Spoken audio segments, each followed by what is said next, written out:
Hello, you beautiful legends, and welcome to Blunt Force Healing Podcast. This is episode for a day 7th of May. It's Wednesday, and the last Wednesday before we go on holidays. So it will be also the last sauna deployment in the evening, in the afternoon. But for now, I'm just going to pick Julian from school and drop myself a thing to the office, to the post office, and then pick up some groceries before prepping the sauna and going for the evening sessions. But the main theme of today is Canon new camera that we bought. I don't think it was necessary, but at the same time it wasn't for me, it was for my wife. That was a long time wanting to get to photography and at least try it in a different way than from the phone. And although most of the phones nowadays are capable of doing pictures of a solid grade DSLR camera, there is always a couple of advantages of having the proper camera. But these days, as I said, because technology went so far and the AI behind the actual cameras, or the software behind the cameras, is actually very often slightly even better in managing the light, the shadows, the colors, etc., and exposure and focus in the phones,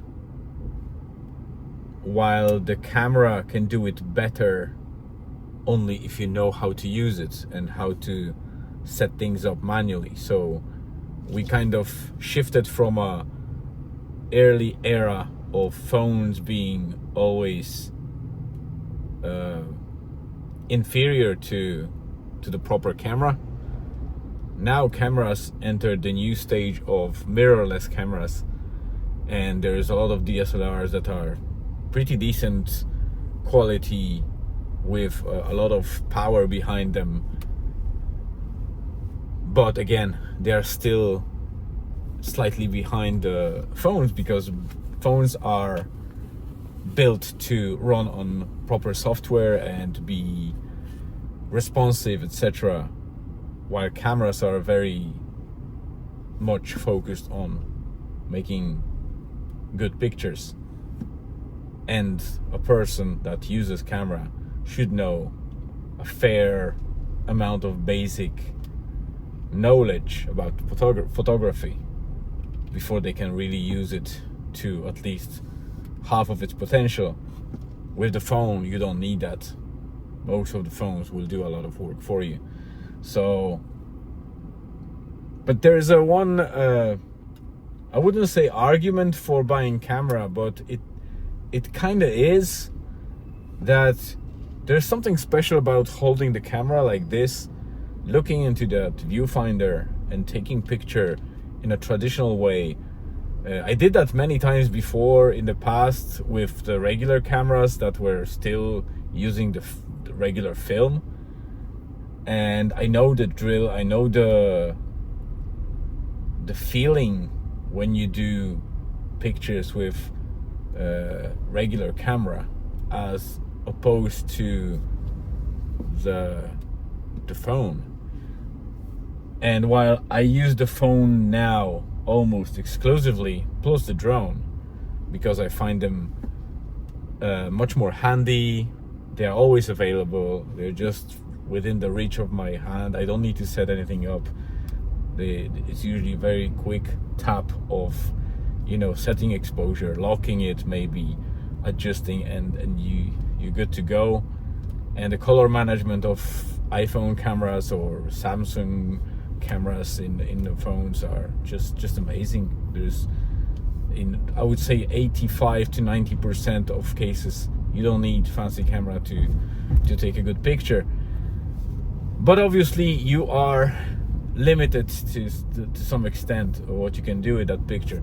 And for people that like to bring those photos to the regular laptop or PC and do the post-production in Lightroom or similar programs and enhance those pictures and pull out those amazing details out of them, and the colors and the shadows and the highlights and everything, they obviously can still set with new cameras from iPhone 14 Pro, and it only goes for Pro series of iPhones. So 14, 15 and 16 at the moment, they have the raw format like the regular camera does. So they take a fairly dual or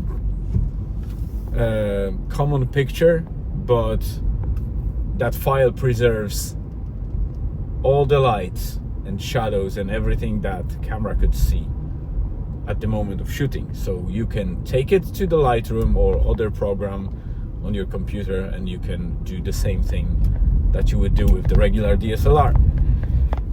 But not everyone has an iPhone Pro or a camera that can actually preserve those details, so most of the cameras won't preserve it, because by default they are set to JPEG format and they will just take picture that is ordinarily limited quality, and you can't do much about it except applying some filters.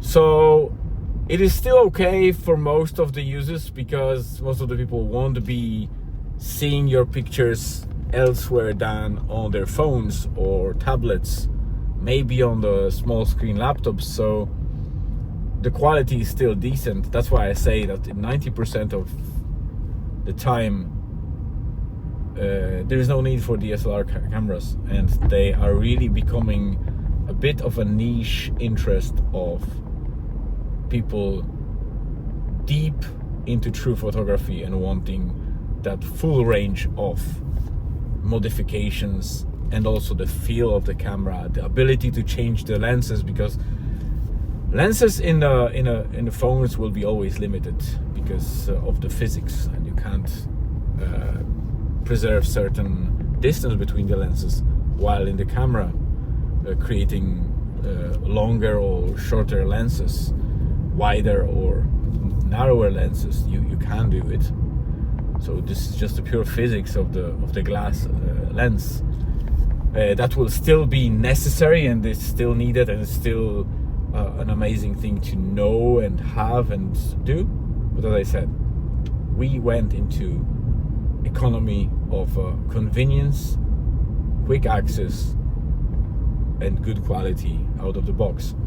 So, but we decided to buy new Canon EOS. Well, not so new, probably 1 or 2 years old already, but very much taking off recently as well.